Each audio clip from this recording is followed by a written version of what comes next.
seeing visions through my dreams, seeing myself swimming in the universe.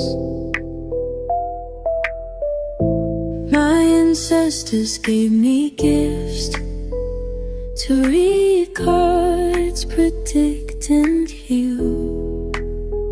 My name is Daphne, but spirit calls me bye-bye love. Angels communicate through numbers. Intuition is so deep. The gift I fully embrace within.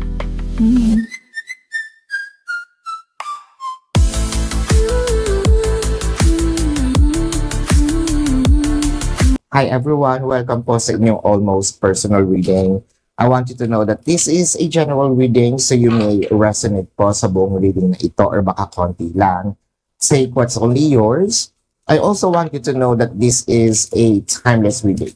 Now, so whenever you find the video, the message is also meant to find. Now, let's check kung ano po ang nangyayari sa paligid. Your first card is the Devil card. I'm seeing a lot of toxicities, no? Dito sa inyong connection. Toxicities may be, sabihin natin, mga bagay na pwedeng isa lang sa inyo or pwedeng you shared. Same toxicity, meron ba dito nagantihan with the Knight of Wisdom? Para kasing merong isa na naka-discover or naka-figure out na pinapatagal ang connection or talagang hindi umuusad ng connection with the King of Wisdom. This is a flipper. Nakita niyo naman, nagsha-shuffle ako, bigla siyang nag-slide. No? Kasi nandito yung, alam mo namang mahal mo ko or alam ko na mahal mo ko. Pero bakit ang damot-damot mo? Bakit ang damot mo when it comes to showing your emotion, no? Bakit ang damot mo when it comes to giving, no? Your, sabihin natin ditong, yung abundance, no? Or ba't hindi ka naging generous? Time lang naman hinihingi ko, pwedeng time lang, no? Or kasi meron din ditong gusto kong magbago ka for, it's for the betterment of you, no? Marami kasi the Devil card is in here. I don't know if this happened, itong toxicity na ito was already there bago mo siya nakita, ngayon mo lang napansin, ngayon lang nag-manifest, or baka this grew, no? Gusto mong malaman yun eh, this grew or nangyari ito during nung naging kayo, no? Pwede rin itong with the Four of Charisma. So, nakikita talaga natin yung kadamutan, no? Kadamutan with the abundance. So, it can be dahil meron itong, sabihin natin, lalo na sa mag-asawa, okay lang naman, no? Magsubi tayo ng para sa atin, para sa family. Mas maganda din naman yung meron kang sariling pera, di ba? Pero kasi sa yun yung yun yung tinatawag nating ideal. Pero when it comes to the normal Filipino, di ba? Diyos ko, nakakaiyak sa sahod ngayon, magkano lang, no? So, ine-expect, or talaga namang nasa culture na rin, ibinibigay, iniintrega, no? Ang sahod sa asawa. So, walang natitira, bibigyan lang siya ng pamasahe, yung allowance ba, no? Pero kasi, kapag ganito, siguro meron siyang tinatabi. Ang nangyayari kasi nawawala, nauubos yung pera, or talaga may bisyo, no?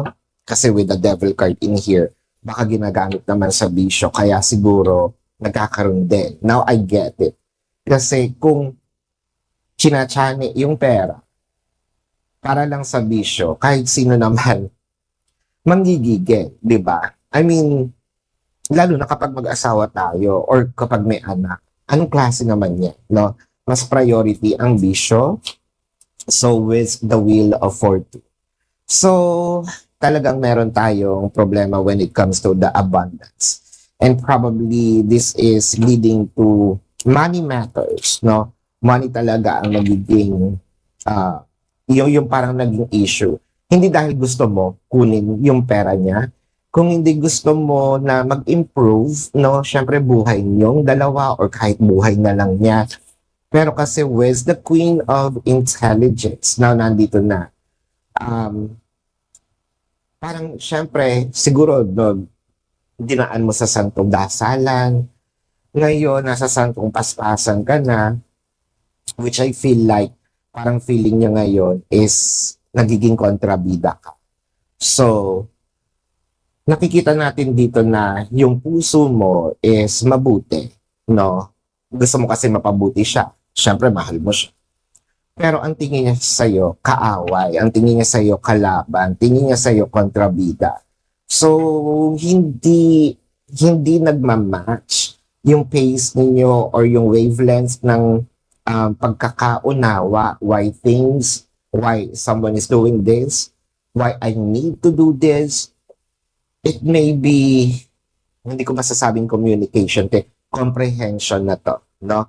Kasi pwedeng nakausap mo na nga siya, katulad ng sabi ko kanina with, bago ka naging Queen of Intelligence, no?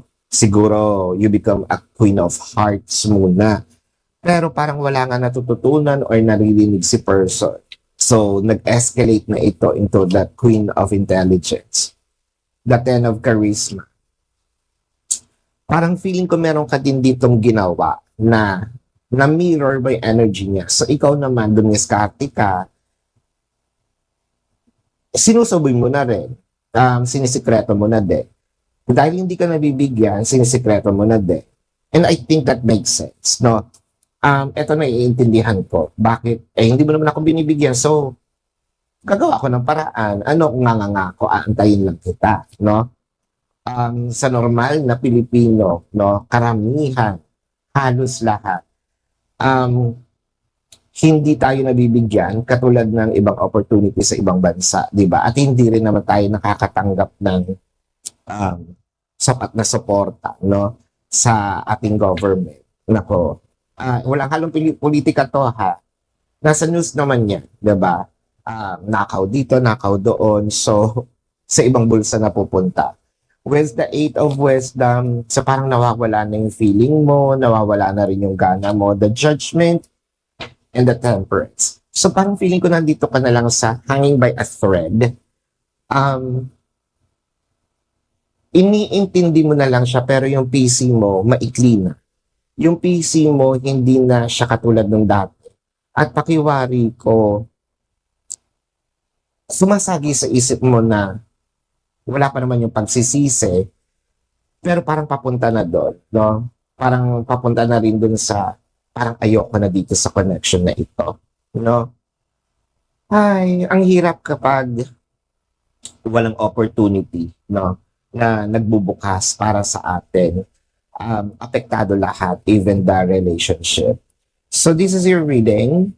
Bago natin tignan ang ating zodiac sign, para kanino ba ito? Kung kayo nakaka-resonate, let me know sa comment section. Kung kayo po ay may mga tanong, sa description box ng video na ito, there is a link. Ayan, uulitin ko, ha. Huwag niyo na po akong i-email, no, na para itanong yung paano magpa-reading. Ito yung link ng website. Nandito yung email ko. For sure na daanan nyo yun. Kung nagpo-proofread kayo, di ba? Nakita nyo na muna yung link ng website bago yung email. Dumiretso na kayo sa website. No, kasi it's a waste of time. Tatanungin nyo, i-email nyo ako direkta. Siyempre, kukunin ko yung email, isi-send ko sa inyo. Sayang yung oras nating dalawa. No? Kung dumiretso na kayo doon, yun din naman yung sasabihin ko.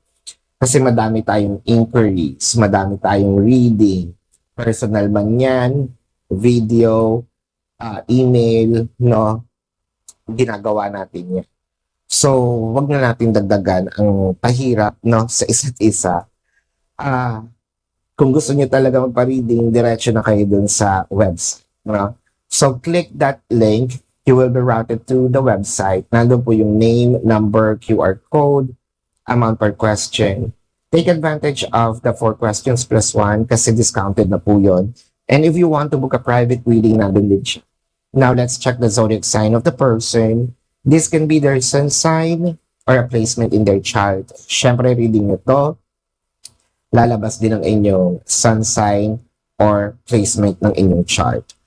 I am seeing Taurus, Sagittarius, Pisces, Libra. I am seeing Gemini, Scorpio, Capricorn, Cancer, Aquarius. There we go. And did I just mention Virgo? Yes. This is your reading. Maraming salamat. Love and light. Namaste. See you po sa susunod na readings. Goodbye.